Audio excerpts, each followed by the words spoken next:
Idan yau ne farkon shigowarka wannan channel mai suna Sani Jagaba TV, to ka danna masa subscribe kana ka danna ƙararrawa domin samun shirye-shiryenmu da zarar mun ɗaura.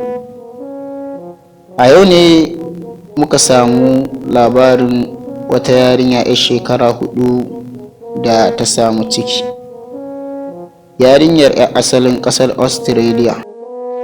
Yarinyar mai suna Mary John ta samu ciki ne sakamakon ƙanin babanta wanda shi yake kai ta makaranta.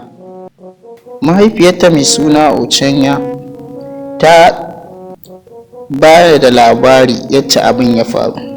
Ita dai ta ce yarinyar Mary ta dawo daga makaranta sai ta ganta a cikin wani yanayi wanda ta ɗauke ta kai ta asibiti, inda likitoci suka tabbatar mata da cewa yarinyar tana da juna biyu. Inda aka tambayi yarinyar wane ne ya mata, sai ta ce wannan ƙanin mahaifin nata shine ya mata wannan ciki.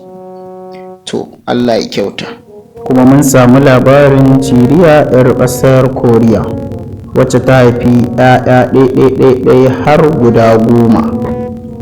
Manema labarai sun zanta da Ciriya, wai shin lokacin da tana da cikin, tana laulayin cikin kenan, ta ji cikin nata ya mata nauyi ko kuma tana ji ba kamar dai yadda take ji ba idan ta samu juna biyu.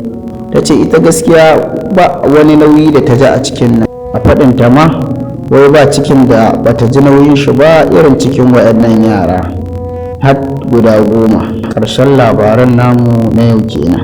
Kar ku manta, idan har yau ne farkon shigar ka wannan channel ta Sani Jagaba TV, ka danna subscribe kana ka danna ƙararrawa domin samun wannan irin waɗannan labaran da zarar mun ɗaura.